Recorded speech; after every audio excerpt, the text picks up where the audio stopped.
ಮುಜರಾಯಿ ದೇಗುಲಗಳಲ್ಲಿ ವಸ್ತ್ರ ಸಂಹಿತೆ ವಿಚಾರಕ್ಕೆ ಸಂಬಂಧಪಟ್ಟ ಹಾಗೆ ರಾಮಲಿಂಗಾರೆಡ್ಡಿ ಅವರು ಕೂಡ ಪ್ರತಿಕ್ರಿಯೆಯನ್ನು ಕೊಟ್ಟಿದ್ದಾರೆ. ಮುಜರಾಯಿ ಇಲಾಖೆ ಸಚಿವರಾಗಿರುವಂತಹ ರಾಮಲಿಂಗಾರೆಡ್ಡಿ ಅವರು ಕೂಡ ಅಂತಹದ್ದೊಂದು ಪ್ರಸ್ತಾಪ ಬಂದಾಗ ನೋಡೋಣ ಅಂತ ಹೇಳ್ತಾರೆ ವಿನಃ ಅವರ ಸ್ಟ್ಯಾಂಡ್ ಏನು ಅಂತ ಅವರು ಪ್ರತಿಕ್ರಿಯಿಸಿಲ್ಲ.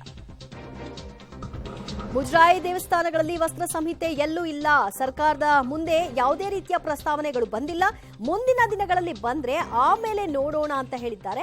ಹಂಪಿಯಲ್ಲಿ ಅಲ್ಲಿನ ಜಿಲ್ಲಾಡಳಿತ ತೆಗೆದುಕೊಂಡಿರುವಂತಹ ಕ್ರಮ ಕಾರಣ ವಿದೇಶಿಯ ಪ್ರವಾಸಿಗರು ಬರ್ತಾರೆ, ಅವರು ಧರಿಸುವಂತಹ ಬಟ್ಟೆಯಿಂದಾಗಿ ಅಲ್ಲಿ ಇರಿಸುಮುರುಸು ಆಗುತ್ತೆ ಅಂತ ಅಲ್ಲಿಗೆ ಸಂಬಂಧಪಟ್ಟ ಹಾಗೆ ಅದು ಕ್ರಮ ವಿನಃ ರಾಜ್ಯಾದ್ಯಂತ ಅಲ್ಲ ಅಂತ ಹೇಳಿದ್ದಾರೆ ರಾಮಲಿಂಗಾರೆಡ್ಡಿ. ದೇವಸ್ಥಾನಗಳಲ್ಲಿ ಡ್ರೆಸ್ ಕೋಡ್ ಜಾರಿ ಸಂಬಂಧ ಸಾಹಿತಿಗಳು ಚಿಂತಕರು ವಿರೋಧನ ಮಾಡ್ತಾ ಇದ್ರು. ಈಗ ಖುದ್ದು ಮುಖ್ಯಮಂತ್ರಿಗಳೇನೆ ಇದಕ್ಕೆ ವಿರೋಧ ಮಾಡ್ತಾ ಇದ್ರೆ. ಈ ಬಗ್ಗೆ ಮಾತನಾಡಲಿಕ್ಕೆ ನಮ್ಮ ಜೊತೆ ಈಗ ಸಾರಿಗೆ ಸಚಿವರಾದಂಥ ಮತ್ತೆ ಧಾರ್ಮಿಕ ದತ್ತಿ ಇಲಾಖೆ ಸಚಿವರಾದಂಥ ರಾಮಲಿಂಗಾರೆಡ್ಡಿ ಸರ್ ಅವರು ಮಾತನಾಡ್ತಿದ್ದ ಪ್ರಯತ್ನ ಮಾಡ್ತೀನಿ. ಸರ್ ನಮಸ್ತೆ ಸರ್. ಈ ಒಂದು ಡ್ರೆಸ್ ಕೋಡ್ ಏನು ಕೆಲವೊಂದು ದೇವಸ್ಥಾನಗಳಲ್ಲಿ ಜಾರಿಯಾಗಿದೆ, ಅದಕ್ಕೆ ಮುಖ್ಯಮಂತ್ರಿಗಳೇನೆ ವಿರೋಧ ಮಾಡ್ತಾ ಇರುವಂಥದ್ದು, ಏನು ಹೇಳ್ತೀರಿ ಸರ್? ಮುಖ್ಯಮಂತ್ರಿಗಳು ವಿರೋಧನ ಮಾಡಲಿಲ್ಲ, ಪರನೂ ಮಾತಾಡಲಿಲ್ಲ. ಭಕ್ತಿ ಮುಖ್ಯ ಅಂತ ಹೇಳಿದ್ದಾರೆ. ಮತ್ತು ನೂರಾರು ವರ್ಷದಿಂದ ಯಾವ ರೀತಿ ಜನ ದೇವಸ್ಥಾನಗಳಿಗೆ ಹೋಗ್ತಾರೆ ಬರ್ತಾರೆ ಅದೇ ರೀತಿ ಅಂತ ಹೇಳಿದ್ದಾರೆ ಅಷ್ಟೇ. ಸರಿ, ಈ ರೀತಿಯಾದಂಥ ವಸ್ತ್ರ ಸಂಹಿತೆ ಏನಿದೆ, ಈ ವಸ್ತ್ರ ಸಂಹಿತೆ ಪ್ರಜಾಪ್ರಭುತ್ವಕ್ಕೆ ಮಾರಕ ಅಂತ ಹೇಳಿರುವಂಥ. ಈಗ ಒಂದು ಕೆಲವು ಖಾಸಗಿ ದೇವಸ್ಥಾನಗಳಿದೆ.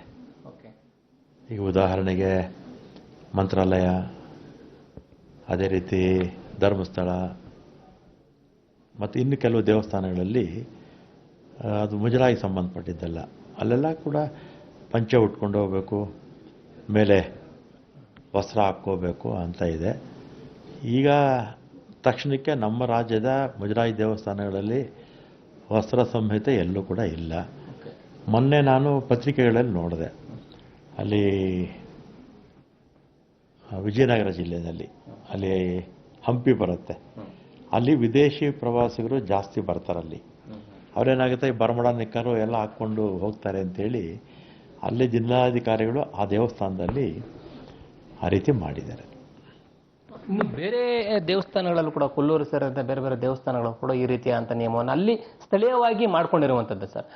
ಈ ರೀತಿಯ ನಿಯಮದ ಬಗ್ಗೆ ತಾವೇನಾದರೂ ಪ್ರತಿಕ್ರಿಯೆ ಮಾಡ್ತೀರಾ, ಅಥವಾ ಇದನ್ನು ಯಾವುದೇ ರೀತಿಯ ವಸ್ತ್ರ ಸಂಹಿತೆ ನಿಯಮ ಬೇಡ ಅನ್ನೋದ್ರ ಬಗ್ಗೆ ಒಂದು ನಿರ್ಧಾರ ತಗೋತೀರಾ ಹೇಗೆ ಸರ್? ಈಗ ಸರ್ಕಾರದ ಬಂದ ಆ ಪ್ರಸ್ತಾವನೆ ಯಾವುದೂ ಇಲ್ಲಿಲ್ಲ. ದೇವಸ್ಥಾನದ ಆಡಳಿತ ಮಂಡಳಿಯವರು ಏನಾದರೂ ನಮ್ಮ ಕೇಳಿದರೆ ಆಮೇಲೆ ಯೋಚನೆ ಮಾಡೋಣ ಬಿಡಿ.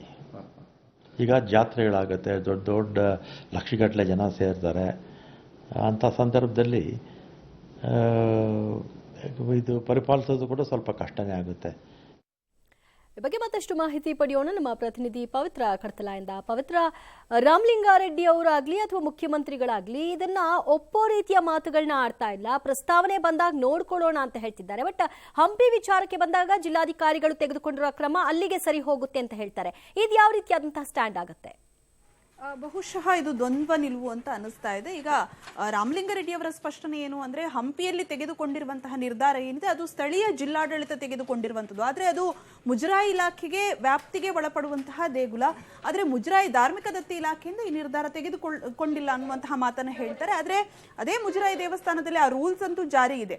ಅದನ್ನ ಹೊರತುಪಡಿಸಿ ಈಗ ಈ ಹಿಂದಿನ ಸರ್ಕಾರಗಳು ಕೂಡ ಅಷ್ಟೇನೆ ಮುಜರಾಯಿ ವ್ಯಾಪ್ತಿಗೆ ಒಳಪಡುವಂತಹ ಎ ಗ್ರೇಡ್ ದೇಗುಲಗಳಲ್ಲಿ ಅನೇಕ ದೇಗುಲಗಳಲ್ಲಿ ಈಗ ಡ್ರೆಸ್ ಕೋಡ್ ಕೂಡ ಜಾರಿಯಲ್ಲಿದೆ. ಜೊತೆಗೆ ಕಳೆದ ಒಂದೆರಡು ವಾರದ ಹಿಂದೆ ಸ್ವತಃ ಮುಜರಾಯಿ ಸಚಿವರನ್ನೇ ಅನೇಕ ಹಿಂದೂ ಸಂಘಟನೆಯವರು ಜೊತೆಗೆ ಪ್ರಮುಖ ಮಠಾಧೀಶರು ಕೂಡ ಭೇಟಿಯಾಗಿ ವಸ್ತ್ರ ಸಂಹಿತೆಯನ್ನ ದೇಗುಲಗಳಲ್ಲಿ ಎಸ್ಪೆಷಲಿ ಮುಜರಾಯಿಯ ಎಲ್ಲಾ ಗ್ರೇಡ್ನ ದೇಗುಲಗಳಲ್ಲೂ ಕಡ್ಡಾಯಗೊಳಿಸಿ ಅನ್ನುವಂತಹ ನಿಟ್ಟಿನಲ್ಲಿ ಒಂದು ಮನವಿಯನ್ನು ಕೂಡ ಕೊಟ್ಟಿದ್ದಾರೆ.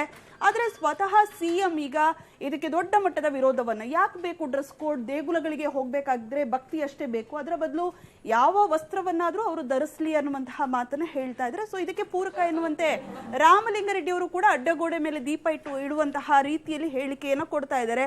ಹೌದು, ಅಗತ್ಯ ಇಲ್ಲ, ಆದ್ರೆ ಖಾಸಗಿ ದೇಗುಲಗಳಲ್ಲಿ ಇದು ಅನಿವಾರ್ಯ, ಕೆಲವೊಂದು ದೇಗುಲಗಳಲ್ಲಿ ಈ ರೀತಿಯ ರೂಲ್ಸ್ಗಳು ಇದೆ ಅನ್ನುವಂತಹ ಮಾತನ್ನು ಹೇಳ್ತಾ ಇದ್ದಾರೆ. ಸೊ ಹಾಗಾಗಿ ಸರ್ಕಾರ ಈ ನಿಟ್ಟಿನಲ್ಲಿ ವಸ್ತ್ರ ಸಂಹಿತೆಯ ವಿಚಾರದಲ್ಲಿ ಒಂದೊಂದು ರೀತಿಯ ಹೇಳಿಕೆಯನ್ನ ಕೊಡ್ತಾ ಇದೆಯಾ ಅನ್ನುವಂತಹ ಅನುಮಾನ ಕೂಡ ಕಾಡ್ತಾ ಇದೆ. ದಿವ್ಯಾ, ಥ್ಯಾಂಕ್ ಯು ಪವಿತ್ರ ನಿಮ್ಮೆಲ್ಲ ಮಾಹಿತಿಗೆ.